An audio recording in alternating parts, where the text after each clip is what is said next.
Hola, hola, hola, hola. Buenas tardes, estimados amigos de Constitución y de Radio Pentagrama.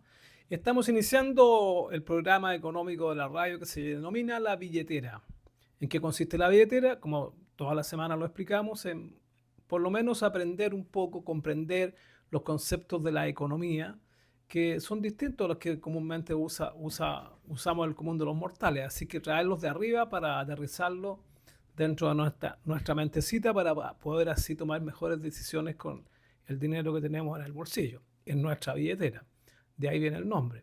Así que empezamos de inmediato con el programa. Les presento como siempre a Ignacio Castro, ingeniero comercial, tiene un magíster en economía, algunos estudios en Estados Unidos y ya es un hombre de edad media, así que no crean que es un lolito. Siempre lo digo Aunque lo porque parezca. aunque así es que aquí estamos nuevamente junto a ustedes, encantados de poder compartir, compartir los conceptos de la economía para que les puedan servir para sus decisiones personales. Hola Ignacio, ¿cómo estás? Bien, pues, don Carlos. Bien, con frío, si no ha estado helado. Han estado helados estos días. Sobre todo las personas mayores de 50 sienten Claro, más el frío. como decían por ahí, más helado que abrazo suegra. Así que... pero bien, bien, todo bien, pero con una semana bastante ¿Por qué has tenido mala experiencia con la suegra? noticiosa. No, no, no, por eso dije que, como dicen por ahí, como dicen por ahí. Yo he Así que, tenido muy buena experiencia con mi suegra. bien. Sí. Bueno, ¿qué nos trae hoy día, qué nos depara el destino para la economía de este Sí, bueno, programa? hay hartos temas. Quiero partir con dos muy puntuales, o tres muy puntuales. Primero, referirme un poco a lo que es el conflicto de Israel e Irán, pero mirado desde el punto de vista de nuestra billetera. Bueno, hay algunas deducciones que se pueden hacer hay respecto al precio del petróleo, que obviamente nos va a pegar. Nosotros, Chile es un país, pero netamente importador de petróleo y de derivados del petróleo.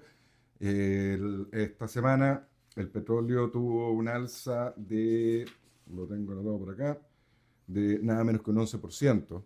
Un 11%. 11%. Entonces, Pero va a bajar. en el próximo ajuste, sí debería bajar. Ese tipo de alzas que son tan bruscas, tan notorias, Son digamos. por un susto momentáneo. Sí, después ajustan. Claro. Así que y esperemos que sea lo más rápido posible, porque si no, nos va a pegar en el precio de las bencinas, pero de todas maneras. Pero también hay otro elemento sobre este conflicto que nos puede pegar en la billetera, especialmente a quienes tenemos ahorros, ya sea en forma, digamos, privada, no privada, voluntaria, y también nuestros fondos en la AFP. Un conflicto de esta magnitud, si llega a escalar, porque, bueno, ya ha escalado bastante, ya hubo un ataque a Israel, ya hay promesas de represalias por parte de Irán. Entonces, si esto sigue escalando, lo más probable es que los mercados se resientan, por lo tanto se van a resentir nuestros ahorros. Ante eso, mi recomendación única es no intentar tratar de adivinar de qué es lo que va a suceder, ya sea a través de los fondos de pensiones, tratar de moverse a fondos que son de menor riesgo, como el fondo D y el fondo E. Y lo mismo con nuestras inversiones o nuestros ahorros voluntarios, que los tenemos, qué sé yo, invertidos en ciertos instrumentos, no tomar decisiones a la rápida o con miedo, porque de repente sucede que uno vende muy barato y después uno se pierde los repuntes, la vuelta a la normalidad, tal cual como hablaba usted recién sobre el petróleo y que debería bajar.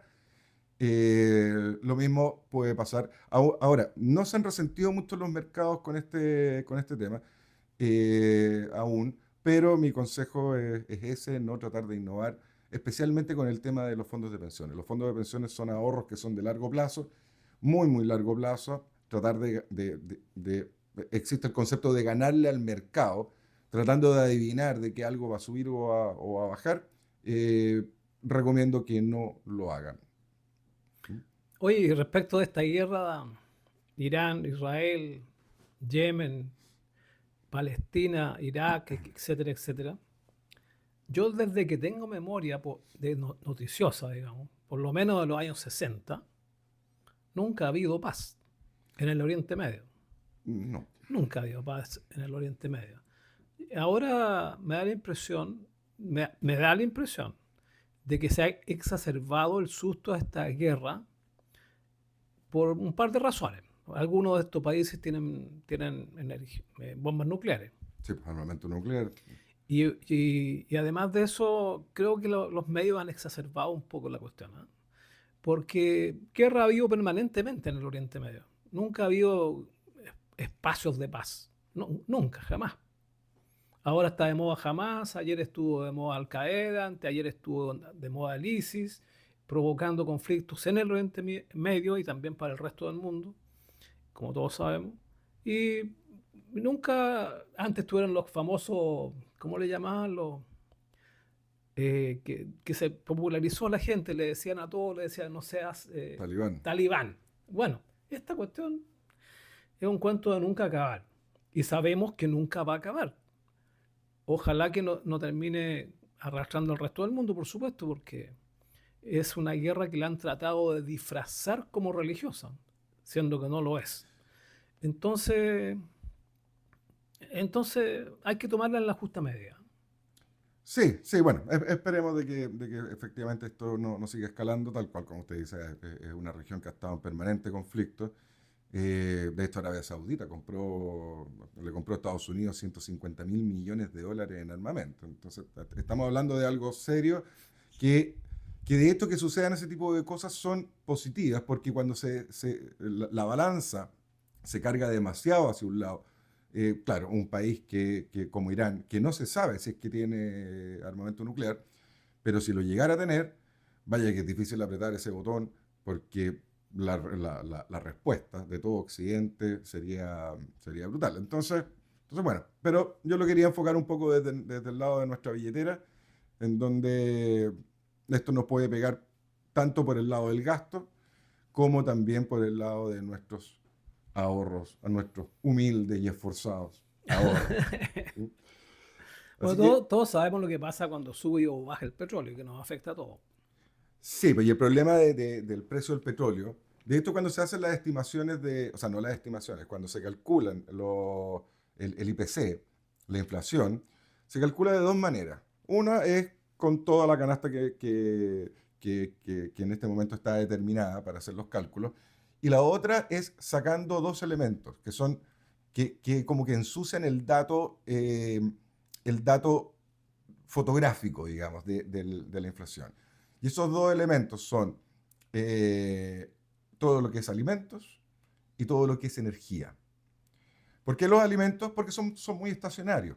Y de repente pueden haber pequeños shocks, qué sé yo, por ejemplo, ¿se acuerda lo que sucedió con el tema de las papas después del Mm. temporal?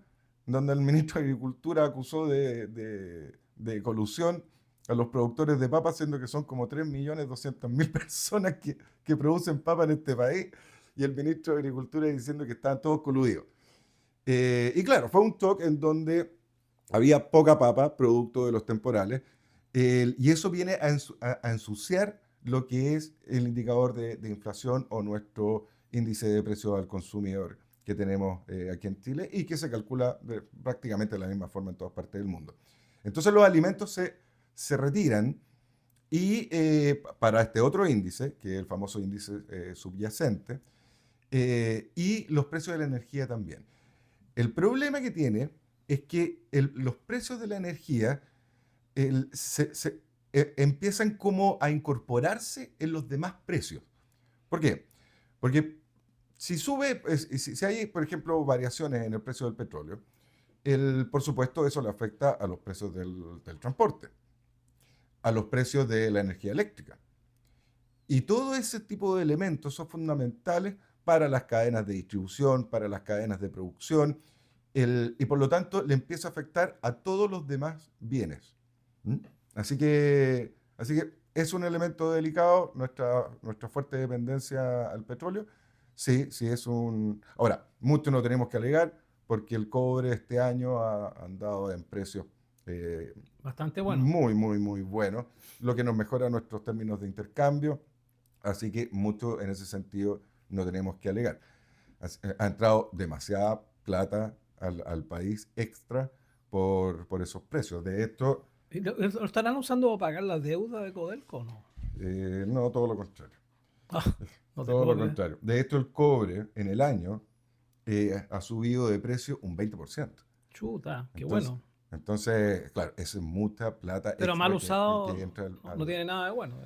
No tiene nada de bueno por el sentido estatal o de gobierno, yo, que efectivamente ha tomado, bueno, y en línea con eso, hoy día en la mañana salió la noticia del Consejo Fiscal Autónomo, en donde pegó de nuevo un raspacato al Ministerio de Hacienda, en donde el Consejo Fiscal Autónomo no está viendo de que, a ver, porque con todo lo de la reforma previsional se aumentó la PGU y también se buscó la forma de financiar el famoso Fondo Autónomo de Protección Previsional, que es el fondo que va a administrar este 1,5% que se va a ir bueno.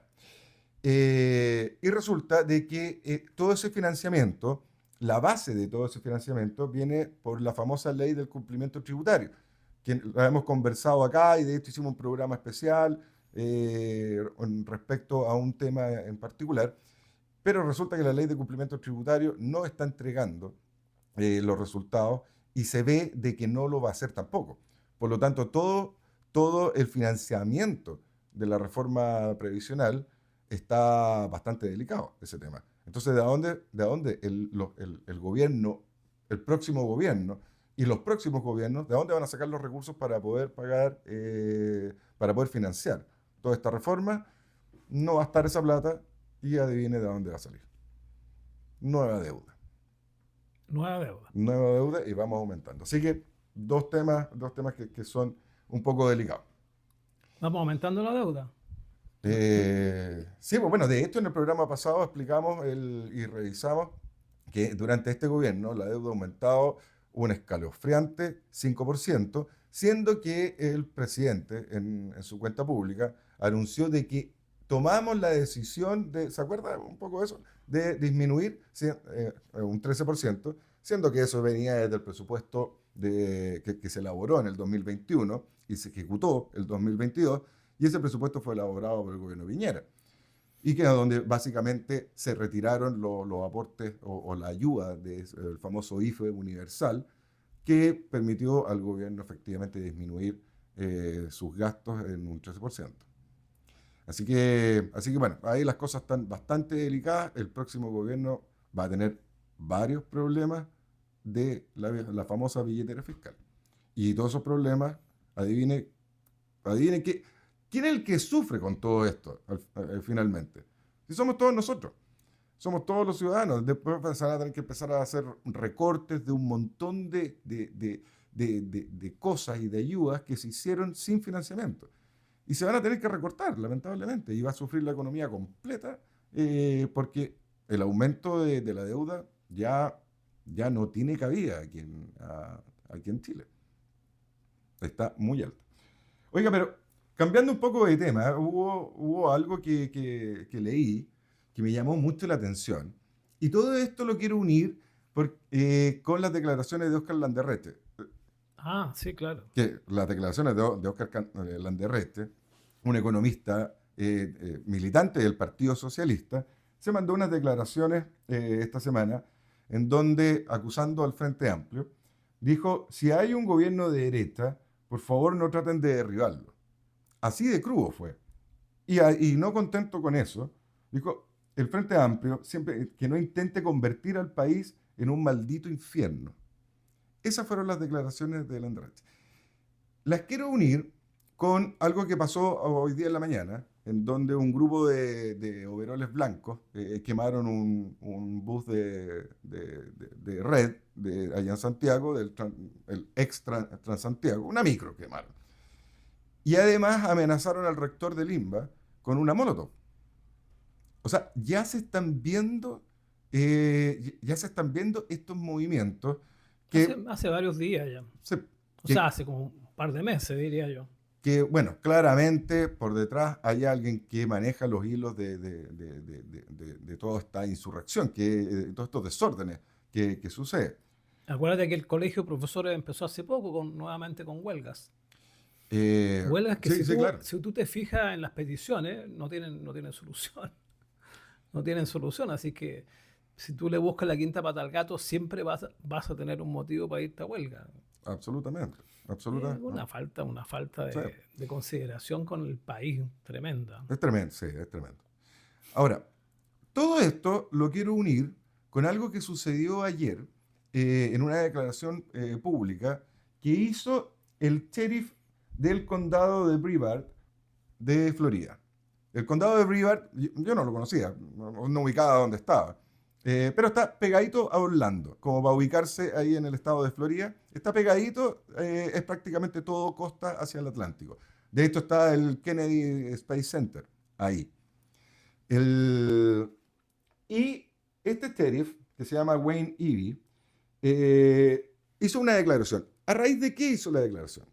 Están organizadas una serie de protestas en varios estados, no sé cuáles serán, pero hay dos que son emblemáticos, uno que es Florida y el más emblemático de todos es California. Y estas protestas son a raíz de, es contra los famosos, Deportaciones.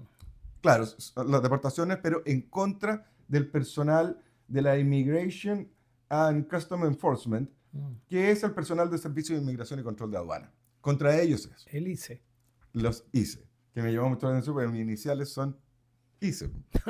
Ignacio Castro Escobar. Bueno, a raíz de estas manifestaciones que están programadas para este fin de semana, a todo esto, en Los Ángeles hay un despliegue de 700 infantes para mantener el orden, infantes de marina.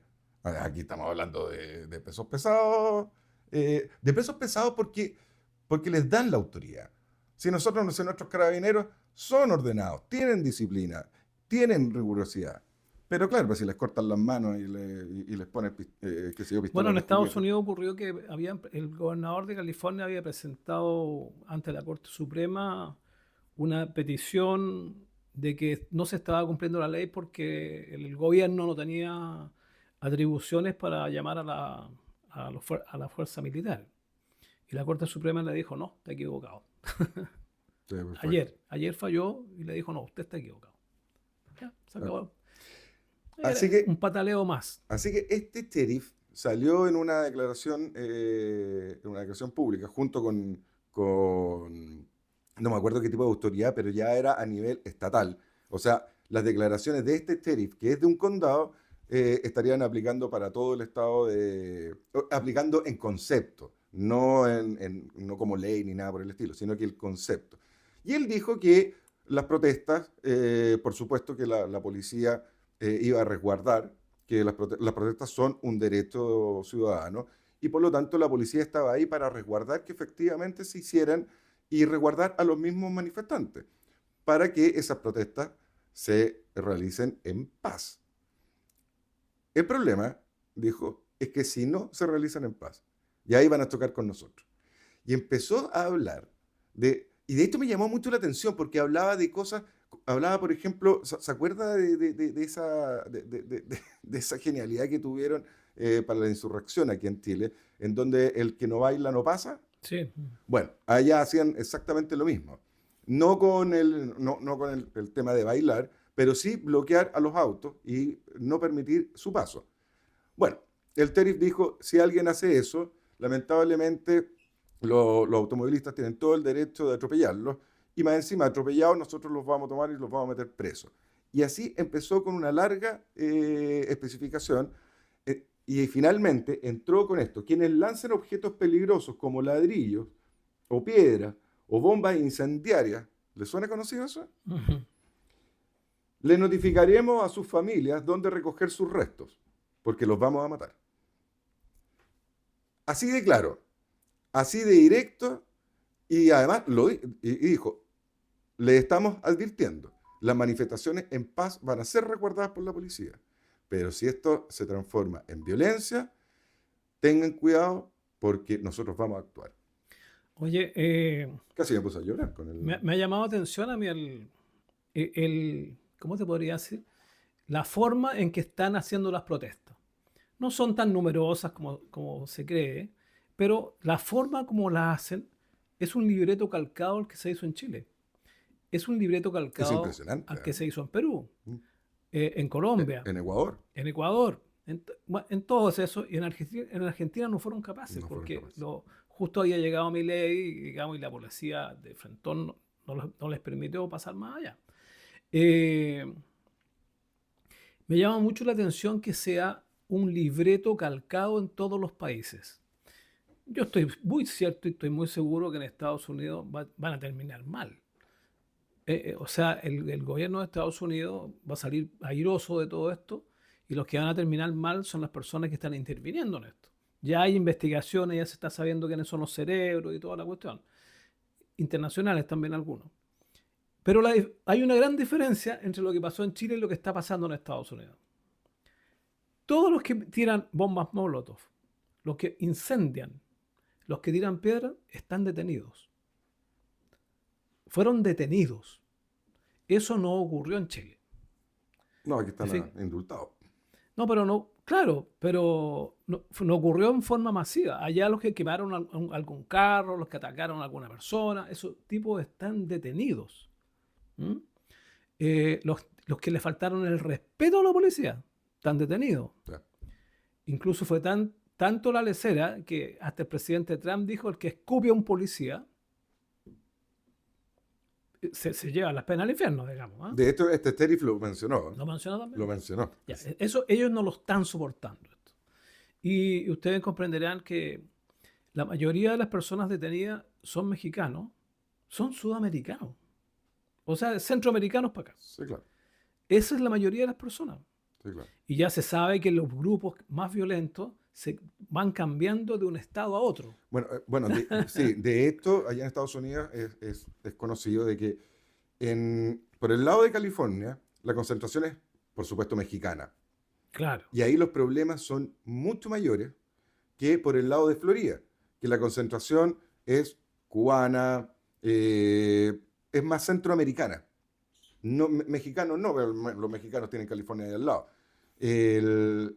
Entonces, Florida es un estado que es uno de los más grandes estados y los más florecientes, ¿Y cómo te podría decir? valga la redundancia, Multirracial. pero se maneja muy bien Florida. De hecho, siempre ha sido Florida republicano, a diferencia de California, que es un enclave demócrata. No, El- no solo es un enclave demócrata, ¿eh? Sí, es un enclave también woke. Y absolutamente. no de ahora, sino hace, yo te diría, 20 años. Sí, Incluso la mayoría de las autoridades y mandos medios elegidos son todos trans. O sea, ahí hay un problema eh, muy global. El experimento woke empezó allá mucho antes que en el resto del mundo. así es. Y, y- y la situación está Así es. muy complicada desde ese punto de vista.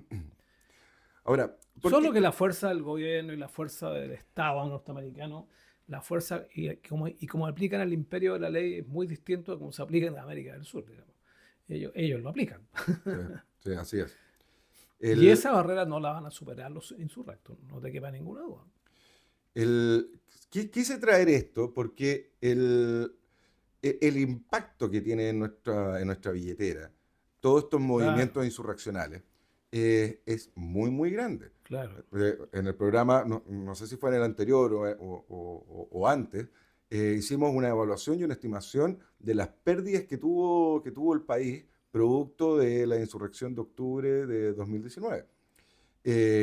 Así que esto no es menor, esto es algo tremendamente delicado y aquí en Chile ya estamos empezando a ver ya ciertos movimientos, están empezando a pasar cosas. ¿Qué va a No, ya pasar con está un claro próximo, eso. con un próximo gobierno? Está claro eso. ¿Qué va a pasar con un próximo gobierno? Ay, ay, ay. Y vivimos en un país en donde, o sea, ya ni siquiera me acuerdo cuántas estaciones del metro quemaron. Y todavía no se sabe quién fue los responsables. Y lo que hemos hablado también en otros programas. si quienes cometen este tipo de delitos o insurrecciones, y no solo las que lo cometen los que están en la calle, sino que quienes organizan todo este tipo de cosas y financian y coordinan todo este tipo de cosas, si esas personas no están en la cárcel, volvemos a la misma situación en donde aquí en Chile lo que se hace y lo que se miente no tiene penas. Y si no tiene penas, no hay ningún riesgo en cometer ese tipo de ilícitos. Bueno, pero ¿en qué país del mundo ocurre lo que ocurrió en Chile? Que los gallos, los tipos de la primera línea, que fueron detenidos, que fueron los menos, están indultados, en primer lugar. Y segundo, tienen una pensión. El Sí, Estado claro. les paga una pensión de unas 700, 800 lucas, parece que más o menos, ¿no? No me acuerdo cuánto es, pero efectivamente les pagan una pensión Entonces, vitalicia. o sea, fueron premiados, Claro. fueron premiados. Esta es la inmoralidad más absoluta. Yo nunca había visto que se premie el terror, ¿no? Que se premie la delincuencia, que se premie la destrucción de bienes privados, millones de bienes privados y millones de dólares, que se destruya un país y que a los principales gestores en la calle de este asunto sean premiados. Esta es una inmoralidad totalmente absoluta, Así es. absoluta, Y todo esto financiado con su platita, con nosotros mismos. con la billetera de todos nosotros. La verdad es que es una inmoralidad que no tiene nombre. Esa es la verdad. Claro. Vamos a los comerciales, señor, porque Pucha, que el se tiempo ha pasó pasado rápido el primer bloque. y estamos más que pasados todavía. Así que vamos a comercial y volvemos rapidito. No se vaya. La billetera en el 104.3 del dial de frecuencia modulada es el programa que usted está escuchando y viendo a través de radiopentagrama.com. Y también no se olvide, después de las 15 horas en adelante, en el transcurso de la semana, nos puede ver y escuchar en la billetera podcast a través de YouTube. Así que vamos a continuar entonces con don Ignacio, que estas noticias de la economía siempre tienen un dejo así, eh, ¿cómo te podría decir? Entre triste y tristón, tristón. Es que bueno, tenemos personas que se han encargado de hacerlo, De hacernos la vida difícil. de hacer la vida difícil. Así que de esto vamos a entrar en nuestra sección permisología. Uh, Porque bueno, hubo novedades con el proyecto Dominga, sí, en donde el Tribunal Constitucional falló en contra de la competencia constitucional presentada por el gobierno que intentaba revertir el fallo del primer Tribunal Ambiental de Antofagasta. Que ese fallo votaba la decisión del Comité de Ministros. Bueno, el Tribunal Constitucional dijo que esto no aplicaba y por lo tanto ya lo único que va quedando es el fallo de la Corte Suprema que está redactando, ¿cómo se llama el ministro? Jean-Pierre Matus. Así que fue un importante avance, duro golpe para el gobierno, pero importante avance en todo lo que puede ser el proyecto Dominga, que además yo siempre lo he mencionado, como que es demasiado importante este proyecto, no solo por los 2.500 millones de dólares que involucra como inversión, sino que también va a ser muy representativo de los próximos proyectos, del tratamiento que va a haber sobre los próximos proyectos en temas medioambientales. Recordemos que Dominga está con una resolución de calificación ambiental aprobada ya hace bastante tiempo, pero le siguen poniendo vallas y le siguen poniendo cortapisas al proyecto, cosa de que no resulte. Pero bueno, queda solamente ese fallo, que es, como lo conversamos una vez, ese fallo debería ser positivo para el proyecto, en donde ya Dominga incluso ya está trabajando, una inversión de 20 millones de dólares, nada menos, pero está trabajando para la tramitación de nada menos que 700 permisos sectoriales. 700 que tiene que hacer ahora. Pero con la resolución de calificación ambiental en la mano no debería tener mayores problemas. Así que si todo anda bien, podrían empezar la construcción en alrededor de unos 12 o 14 meses más. Pero imagínense lo que va a hacer eso. O sea, va a ser una derrota a todos estos movimientos que intentan, no por un tema medioambiental, sino que intentan votar proyectos porque Porque, el porque neoliberalismo, las empresas son malas. claro, ¿no? Hay que votar, hay que anular el neoliberalismo. Entonces, una noticia positiva y otra noticia que fue casi positiva. Casi. Casi positiva. Esto lo traigo como anécdota, la verdad, de las cosas, porque ya rayan lo ridículo. Que fue el autoveto presidencial. Eso no se había visto jamás en la vida, nunca. ¿Qué pasó? Vino el gobierno, el ejecutivo, y empezó a preparar un proyecto de ley que tenía relación con la simplificación a la regularización, a las regulaciones para invertir. Mire qué positivo. De hecho, se le llamó simplificación regulatoria y promoción de la actividad económica. Nada menos que eso. Fantástico. Bueno, tenía cosas positivas. Entró al Congreso. Fue aprobado en el Congreso. Todo esto de la mano con el gobierno. Todo esto de la mano con el gobierno. El gobierno Ellos estaba... presentaron el proyecto. Ellos presentaron el proyecto. Se le hicieron algunas indicaciones muy importantes, pero esas indicaciones fueron en conjunto con el gobierno, en donde el gobierno estaba total y absolutamente de acuerdo con estas indicaciones.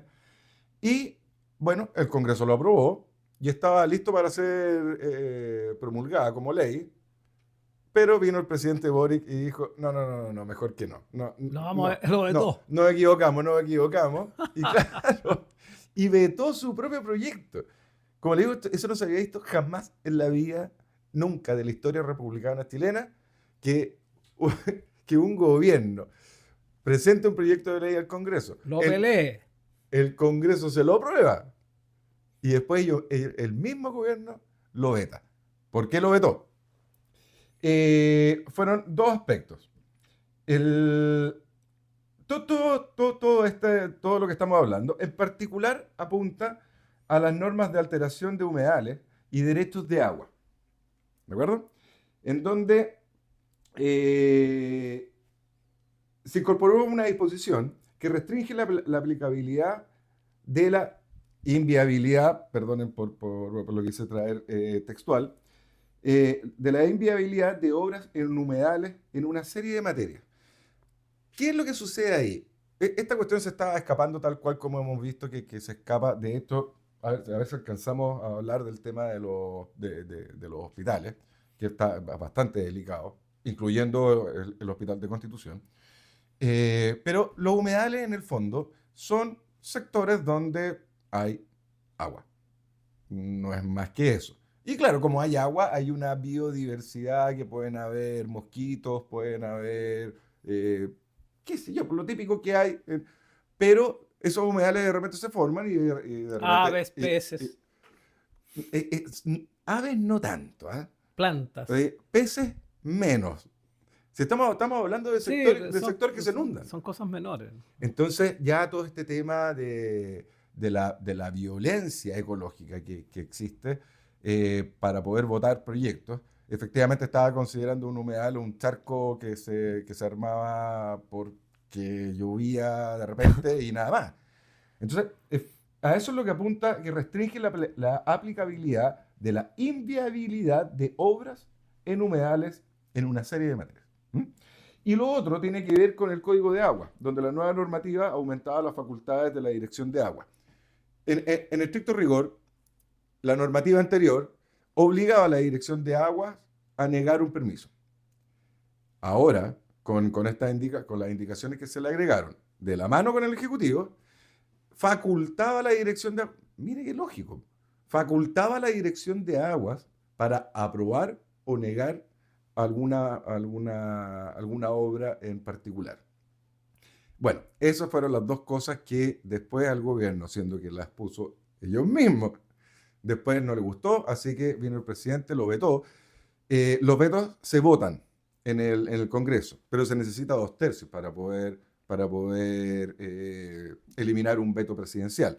Obviamente los votos no estaban, así que el veto efectivamente se materializó.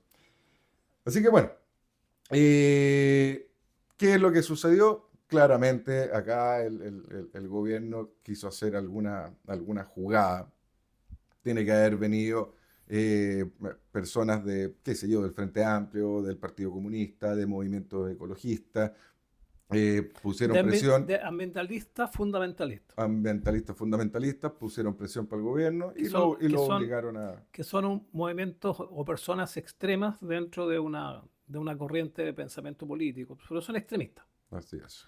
Esos son los que no permiten que haya empresas ni que haya. Porque, bueno, Así ¿qué que más? bueno, lo que podría haber sido una muy buena noticia esta semana se transformó en una mala broma, en donde seguimos estancados en ese sentido y obviamente ese estancamiento le pega a todo lo que es la inversión y por lo tanto nos pega en Oiga, nuestra don Ignacio, no, billetera no me deje preocupado a mí directamente. y a los auditores, porque hablemos de los hospitales, porque usted dijo que también agarraba aquí el hospital de Constitución. Sí, sí, Así es que hablemos de los hospitales. hablemos de los hospitales.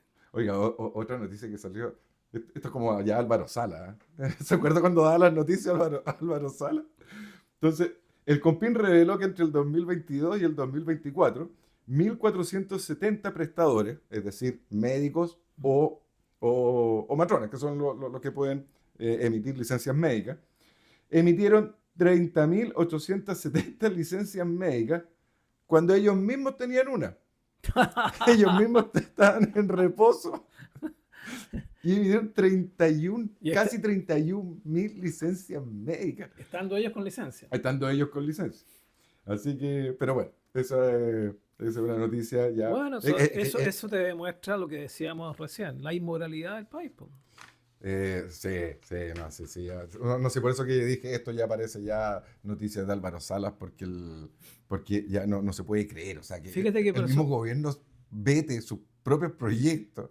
es feo hablar de uno mismo, pero me refiero a que muchas personas opinábamos hace 30 años atrás que el país estaba corrupto. Y todos nos decían, no, tú cómo puedes pensar así, no puedes ser tan exagerado. Pero bastó con levantar la piedra para que saliera la corrupción. Y hoy día ya no nos asombra nada. Nada. Ya no nos asombra nada y yo creo que ya se transformó en una estrategia de este gobierno de, de, de mandarse embarradas una detrás de otra, cosa que la nueva tape inmediatamente la anterior y así ir avanzando Ya, volvamos al con sus hospital. cosas. Ya, vamos con Vamos los al hospitales. hospital porque Vamos tú con los estás hospitales. preocupado. Ya.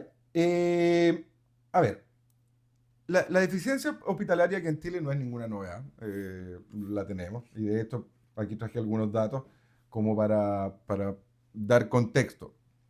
Chile tiene 1,98 actualmente, tiene 1,98 camas por cada 1.000 habitantes. ¿De acuerdo? O sea, 2 camas por cada 1.000 habitantes. Hospitalarias, ¿se entiende? El promedio de la OCDE es 4,8. O sea, estamos hablando de una relación de, nosotros tenemos 2 por cada 1.000 habitantes. El promedio de la OCDE, que nos encanta compararnos con la OCDE y cada vez nos alejamos más de la OCDE, así que recomendaría empezar a volver a compararnos con Bolivia y con Venezuela, con mucho respeto por los venezolanos y los bolivianos, pero bueno, para que no se nos baje, no se nos caiga mucho el ánimo con... Bueno, el promedio de la OCDE son 5 camas por cada 1.000 habitantes, nosotros tenemos solo 2. Al finalizar el 2024, habían 390.000 cirugías pendientes en lista de espera. 390.000. Y a eso súmele, por eso que siempre hemos hablado de 3 millones, y a eso súmele 2,6 millones de consultas de especialidad pendientes. Esa era la realidad al 31, la realidad de la salud chilena al 31 de diciembre de 2024. Aquí claramente estamos hablando de la salud pública, porque usted entenderá que en la salud privada listas de espera no hay. Es tan simple como eso. Ahora, ¿cuál es el problema de este contexto que acabo de describir? Bueno, el problema, obvio, falta de infraestructura, falta de equipos médicos, la inmigración, pero ojo con la inmigración, porque es la inmigración que no aporta, que trabaja clandestinamente, que no es parte de la sociedad, pero que aún así necesita servicios de salud. Y de hecho, no me pregunte por qué, las órdenes de prioridad son especialmente con el inmigrante legal. Lo mismo sucede en la sala cuna, lo mismo sucede en los colegios, lo mismo sucede en la salud. Ellos tienen prioridad ante un chileno común y corriente que se impone en FONASA, y etcétera, etcétera. Y además, algo que es bastante claro, es educar a la población. Bueno, usted se acuerda que cuando nosotros éramos chicos, eh, la mayor cantidad de cosas que nos pasaba la resolvían nuestras mamás. O sea, qué sé yo, nos caíamos, nos cortábamos, ella arreglaba el problema. Si teníamos fiebre, ella también arreglaba el problema. Ya tenía que ser muy extremo para que nos llevaran a un servicio de salud. Hoy en día a un cabro chico le duele la cabeza y parten inmediatamente, y eso, por supuesto, abulta la espera y la atención de salud. Ese es más o menos el escenario. Pasemos a los proyectos, los retrasos en los proyectos hospitalarios. Vamos a hablar solo de los proyectos hospitalarios concesionados. Solo concesionados. Bueno, porque que son los únicos que se están haciendo en este minuto, prácticamente. En este minuto, concesionados, hay operativos 4 y otros 10 adjudicados. Son proyectos, no es solo un hospital, sino que puede ser una red de hospitales. En el fondo son 10 proyectos. O sea, qué sé yo, por ejemplo, está el Hospital del Salvador, que es uno solo, que lleva la módica suma de 72 meses de retraso. Y está, por ejemplo, la red Maule, que la red Maule incorpora Constitución, Parral y Cauquenes. Son 3 hospitales bastante hermanos entre ellos, ¿eh? La capacidad de cama es más o menos la misma. Ahí vamos a hablar del hospital de acá de Constitución. Los retrasos, 8 de los 10 proyectos que estábamos hablando recién, 8 presentan retrasos, lo que ha significado el no ingreso al sistema hospitalario de 3.663 camas y 111 pabellones quirúrgicos. Eso es lo que está pendiente. Ahora, ¿por qué se han producido estos retrasos? Los problemas que han surgido y que han provocado estos retrasos, ya hablamos de ese nivel de retraso, o sea, 72 meses de retraso, 18 meses de retraso. Estamos hablando de varios años. Estamos hablando de varios años, y otros que son 6 meses, 8 meses, como es el caso del Hospital de Constitución, que ya tiene... Pero bueno, ahí vamos a entrar en ese tema. Hay una razón que se ha ido repitiendo en los retrasos de la construcción de hospitales, y que es la arqueología. ¿Por qué? No te puedo creer. ¿Sí? Ese ha sido el principal. De hecho, hay 2 emblemáticos con respecto a la arqueología. Uno es el Hospital del Salvador, en donde se encontraron restos de cerámica, entiendo, unos fragmentos de tazas. Pero le estoy hablando de fragmentos, ¿eh? Fragmentos de tazas que se encontraron en la excavación, y se tuvo que paralizar todo. Vinieron los arqueólogos, empezaron a analizar este tema y bla, bla. Esto estaba a punto de resolverse después de 6 años de tramitación. Pero estaba a punto de resolverse, pero claro, esos fragmentos muchas veces se dijo de que no tenían ningún valor arqueológico. Ninguno. De hecho, los tienen, han tratado de llevarlos a museos, y no ha habido ningún museo chileno que haya querido recibir esos fragmentos, porque efectivamente no tienen ningún valor arqueológico. Ese es un caso emblemático. 6 años de espera por eso. 6 años de espera por eso. Aquí bajamos a 3, con este caso en particular. La otra red que hay, son varias. Está la red O'Higgins, está la red Wimpaine, y la otra gran red es la red Los Lagos, Los Ríos, que involucra, a ver, por aquí lo anoté, Río Bueno, cada uno con su hospital. Río Bueno, Los Lagos, Puerto Varas y La Unión. Bueno, ¿qué pasó? En las excavaciones del Hospital de La Unión, que ya está detenido hace 3 años, encontraron fragmentos de cerámica mapuche. Qué extraño. De nuevo fragmentos.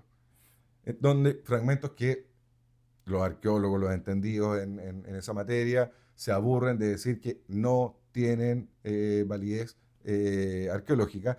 Pero lo peor de todo esto es que a lo mejor lo pueden tener. Y está bien paralizar una obra si es que se encuentran restos y para poder analizarlo, porque efectivamente puede que tengan un valor arqueológico y nosotros como país debemos preservar ese tipo de aspectos. Bueno, porque son parte de nuestra historia y son parte de nuestra cultura. Pero ese tipo de cosas, lo que hay que hacer es tomarlas, sacarlas de ahí, y una vez que ya se ve de que no hay más restos, bueno, que la construcción continúe. No, aquí Eso indica la lógica. eso indica la lógica. No, aquí no. Acá se paralizó este tema, y lo peor es que la licitación de esta concesión de la red Los Lagos, Los Ríos, fue una sola licitación. Y quien se la ganó tiene un RUT. Por lo tanto, la paralización del Hospital de la Unión afectó a los otros 3 hospitales, que no tenían nada que ver con todo el tema de los fragmentos de cerámica, etcétera, etcétera. Pero como era el mismo RUT, se paralizaron todas las obras de los 4 hospitales. Cosa que después se fue resolviendo, pero el hospital que estuvo menos detenido, por esta razón, en donde no había nada, absolutamente nada, fueron 6 meses. Total que absolutamente detenidas las obras. Los otros 12 meses, y etcétera, etcétera.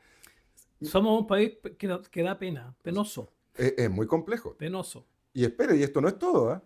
Porque todo esto durante 3 largos años. De esto ya se está resolviendo el problema. O sea, al final, pensemos que fueron 3 años y este gobierno lleva exactamente, o un poquito más de 3 años. Todo coincide. Ahora, se estaba resolviendo este tema entre, por aquí lo anoté, entre el MOP, bueno, y otras organizaciones, incluyendo a las comunidades mapuches. ¿Qué sucedió? Vinieron algunas comunidades e instalaron un rehue y determinaron de que ese lugar era sagrado para las comunidades. E instalaron el rehue y dijeron, este rehue no se saca de aquí. Ya no quedaba ni un fragmento de absolutamente nada. Y ahí se entramparon de nuevo con todo este cuento. Tanto era la ridiculez de toda esta situación, en que las mismas comunidades se tuvieron que echar para atrás. Y dijeron, no, si ustedes entendieron mal, si aquí se puede construir el hospital, si lo único que pedimos es que respeten el rehue. Claro, pero respetar el rehue significaba hacer toda una modificación del proyecto original, cosa que obviamente no es tan simple. Era más simple que lo anterior, porque lo anterior era que el hospital se tenía que construir en otra parte. Y al construir en otra parte, todo el proyecto parte desde cero nuevamente. Entonces, este tipo ¿por qué quise mencionar todo este problema? Porque evidencia los retrasos, que imagínense en lo que se convierten. O sea, estamos hablando de casi 4.000 camas que no están en el sistema, que no están habilitadas. ¿Cuántas personas mueren con todo esto? ¿Cuántas personas no reciben una atención adecuada, una atención oportuna, lo que les perjudica en sus familias, en sus labores, en su trabajo, y finalmente les termina pegando en su propia billetera, producto de todas estas ridiculeces que este país está enfrentando? Así que, Está sufriendo. y que está sufriendo. Ahora, Ahora, vamos a Constitución, po. sí, vamos a Constitución. Me tiene más preocupado, Iñor. Sí. Bueno, Gancho, decía un amigo mío. Oiga, Gancho. Me tiene más preocupado. bueno, aquí en el hospital, los operadores de todos estos hospitales concesionados son una empresa mexicana, una empresa española, y 2 empresas españolas y 2 empresas chinas. Una de ellas, que se llama CRBC, que es CRBC, creo, Construction, Railway o Road, algo así se llama, no traje anotada la sigla, pero es una empresa china la que está construyendo el hospital de acá de Constitución, que como le mencionaba tiene 8 meses porque Es un hospital, el de ¿Tiene Constitución, 8 meses de atraso? 8 meses de atraso, de hecho un poco más, porque es un hospital de mediana complejidad, 40.000 metros cuadrados. Bueno, de hecho uno sube a la Villa Copihue y es impresionante ver el hospital. Bueno, son 40.000 metros cuadrados con 111 camas, que esas 111 camas son alrededor de 1,95 camas por cada 1.000 habitantes de Constitución. O sea, mantenemos más o menos el promedio, pero eso se suma a las camas. Yo no sé qué va a pasar con el hospital actual. No sé si continúa, si se lo van a transformar en un servicio más de urgencia. La verdad es que lo desconozco. Pero, y con un presupuesto de nada menos que 101 millones de dólares. No es un proyecto bien, bien interesante. La entrada en operación es el primer semestre de 2024. Por lo tanto, claro, efectivamente tenemos un retraso de entre 8 y 10 meses, más tiradito para 10 meses, y como que se ve de que falta 6. bastante. Estamos en el mes 6. No, no, no. Tenía que entrar el Por primer eso, semestre del 2024. son 12 meses de atraso. Van a ser 12 meses ahora en junio cuando termine, efectivamente. ¿Cuáles son los problemas que ha tenido el hospital? Aquí no se han encontrado restos arqueológicos ni nada por el estilo, pero sí esta empresa china ha acusado al MOB han tenido problemas contractuales más o menos delicados. Y la red Maule, o sea, el concesionario, reclamó por entorpecimientos del MOB. Así que O sea, administrativo.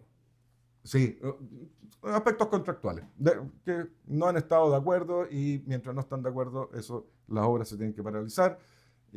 Así que eso ha demorado, yo no sé cuánto le quede. No, traté de averiguar cuál era el estado de avance, pero no lo pude encontrar. Pero como uno lo ve, yo creo que le quedan, o sea, yo creo que 6 meses, pero fácil, como para que pueda entrar en operación. Así que nuestro hospital es un hospital bastante interesante, con estándares bastante buenos, al menos en construcción. Así que bueno, podemos estar tranquilos en eso. Ya está, Son las 3:05, señor. las 3:05.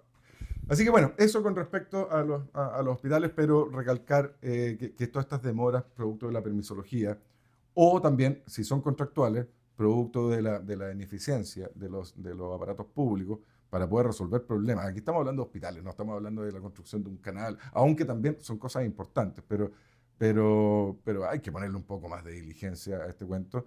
Pero ya el tema arqueológico ya es un tema, o medioambiental, o arqueológico, o lo que sea, son aspectos que hay que empezar a erradicar aquí en Chile. Y lo último, y tal cual como dijo una vez Elon Musk, que yo le encontré toda la razón, cuando hay una situación en donde ya es una maraña de problemas, no hay que tratar de desenredar esa maraña, hay que agarrarla y botarla y partir de cero. Y empecemos a armar algo serio, algo bien hecho, que yo creo que es la solución para todo el entorpecimiento que hoy en día existe a la inversión privada. Y pública también, ¿eh? Ojo. Pública y privada en nuestro país. Todo lo que sea inversión, todo lo que sea. Bueno, tenemos que terminar, señor. Vamos Nos vamos. a ir a almorzar. Muchas gracias, estimados Yo auditores, pensé que estaba a dieta por usted, habernos escuchado. ¿no? No. Nunca he estado a dieta ni pretendo estarlo. Ojalá nunca me den una dieta. Y eso yo creo que todas las personas es una aspiración normal. Oye, estamos terminando entonces la billetera del día de hoy. Muchas gracias a todos los auditores por habernos escuchado y los que nos han visto. Y será hasta el próximo viernes. Hasta el próximo Que viernes. estén todos pues. muy bien. No se olvide que es el Día del Padre este fin de semana. Así es que tenemos que Bueno, prepararnos para eso. Nosotros somos los papás, los viejitos, yo soy abuelo ya, así que tienen que...